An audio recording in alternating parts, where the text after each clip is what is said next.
This is Democracy Now!, democracynow.org, The War and Peace Report. I'm Amy Goodman.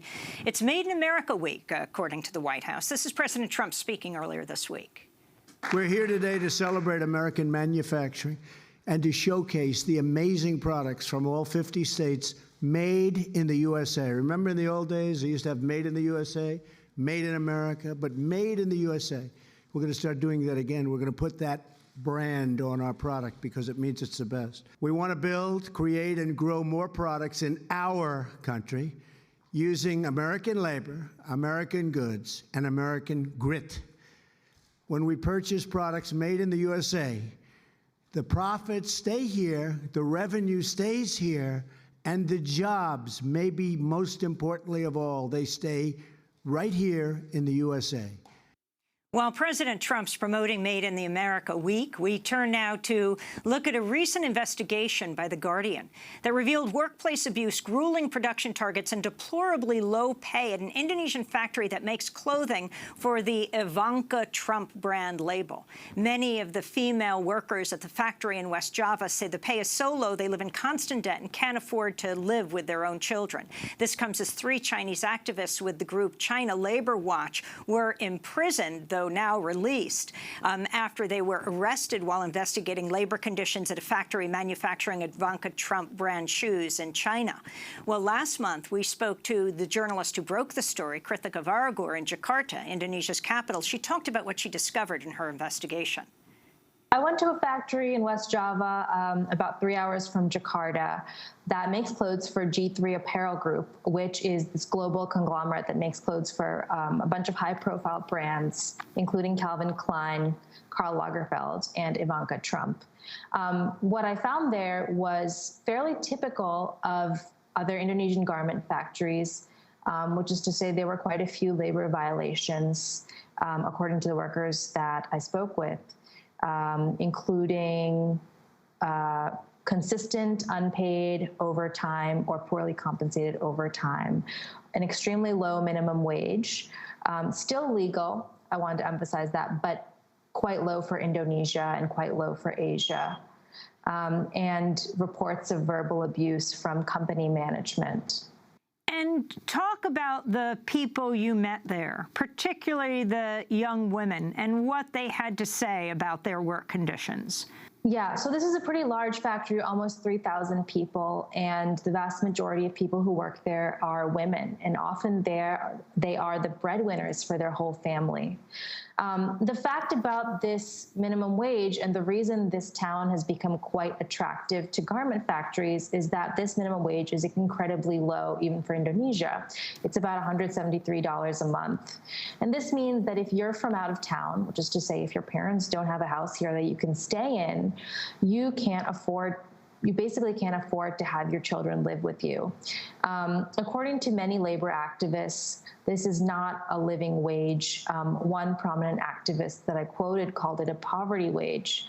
And the working moms that I met, including the one that was prominently featured in my piece, simply can't afford to have their kids live with them.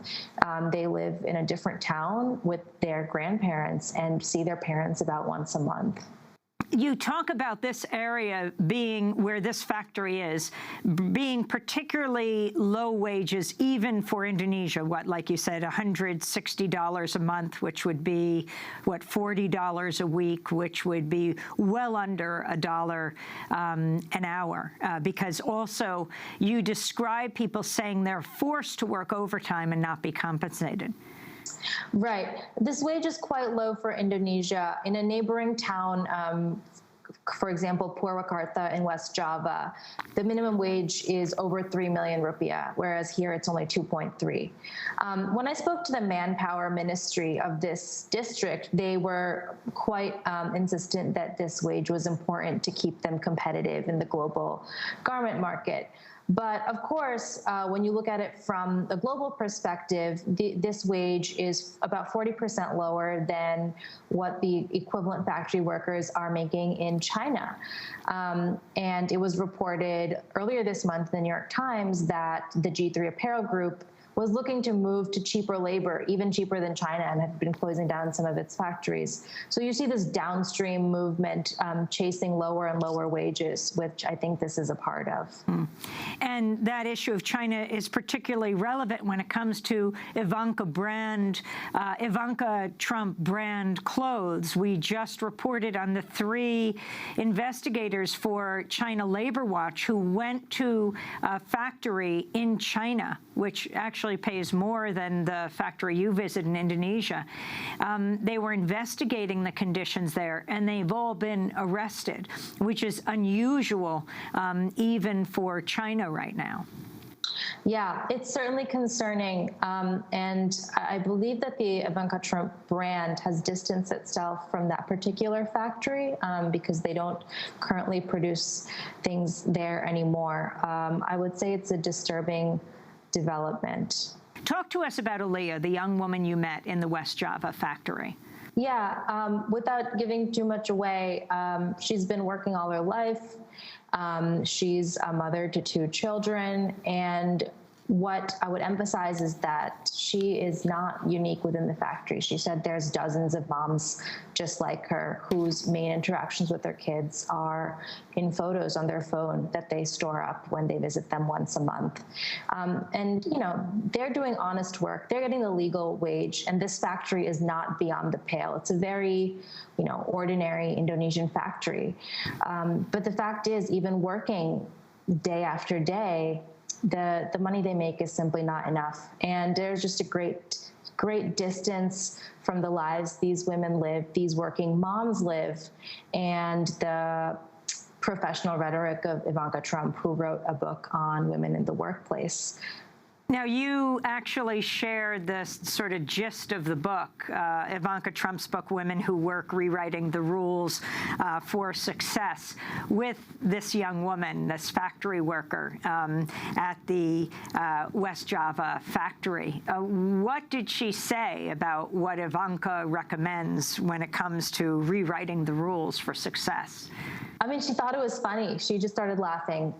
This work-life balance rhetoric is totally alien to women of her class in their position, and they don't balance their work and lives because they want to, but because they have to. And yeah, I mean, there's just a huge gap between their lived experience and the rhetoric that's being pushed in Ivanka Trump's book. So they thought it was pretty funny. She and many of them did know who she was, but they weren't familiar with the intricacies of her brand and so forth. So she can't see her children but once a month when she travels, makes enough money for the gasoline to go hours away to her family, where her children are being raised by their grandparents. That's correct. You also talk about President Trump calling out Indonesia last March for having an unfavorable trade balance with the United States, saying that Indonesia was cheating foreign importers. Can you explain how that fits into this picture? Sure. Indonesia is one of the countries that Donald Trump singled out for having what he called an unfair trade balance with the United States. I believe as of last year, it was a $13 billion surplus, and he promised to correct that, as it were, and return jobs and the import-export balance in America's favor. So it's ironic in that context that, having singled out Indonesia as one of these countries, his daughter's clothing brand uses Indonesian labor. And Donald Trump keeps on saying he will penalize companies that go to other countries, talking about bringing jobs back to America. Now, this company, Ivanka Trump's brand, you don't always know that it is the Ivanka Trump brand. Is that right? The name is different, and they've even changed the Ivanka Trump brand name in some cases. That's correct. It's been sort of plummeting in popularity in various metro areas in recent months, to the point where G3, which is the apparel group that owns Ivanka Trump, has been discreetly relabeling her merchandise to a brand called Adrian Vittadini, apparently without informing Ivanka Trump's brand, in hopes of moving it off the shelves. Not sure what the effects of that have been, but I think it points to the fact that her merchandise is kind of getting tougher to move off the shelves. Indonesia is the largest Muslim country in the world. Did you talk to the workers at this factory? Were they aware of all the controversy around the Muslim ban 1 and 2 of the current president, President Trump, the father of Ivanka Trump, whose clothes are named after her, though she's distanced herself while she is an advisor to her father in the White House? Yeah, certainly some of them were aware of Donald Trump, and for obvious reasons, since almost every worker in this factory is a Muslim, they were not fans of him. But this factory town, like many other factory towns in Indonesia, is a one-horse town. You either keep this job or you work on the farm.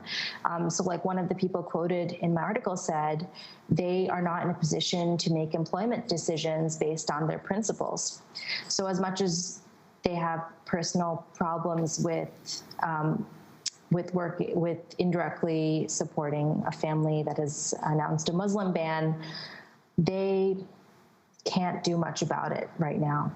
Have you gotten a response from the Ivanka Trump brand?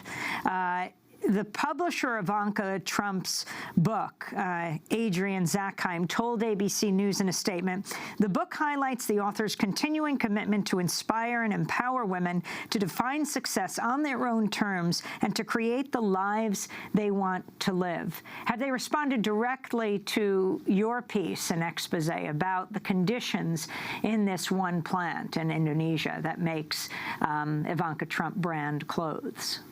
No, not yet. Is there anything else you'd like to add about what you found and how people in the plant feel? This is a non-union plant?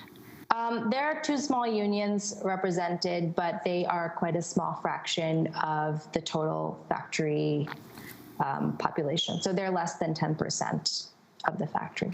And are many of the factories in Indonesia, are there a number that are going to this Subang district of Indonesia where the minimum wage, which to say the least is extremely minimal, is even lower than other parts of Indonesia? Yeah, there are quite a few Korean apparel groups in this region, and there are, I think, over 300 companies in Subang as of this year. It's become quite,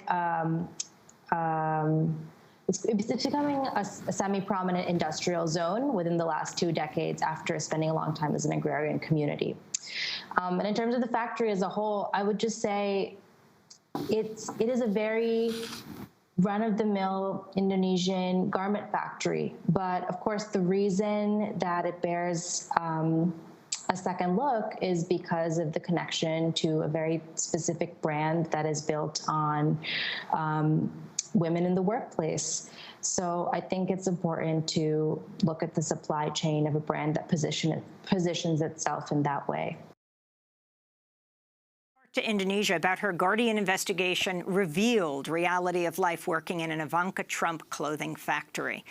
We'll link to that at democracynow.org. All Ivanka Trump brand apparel are made abroad.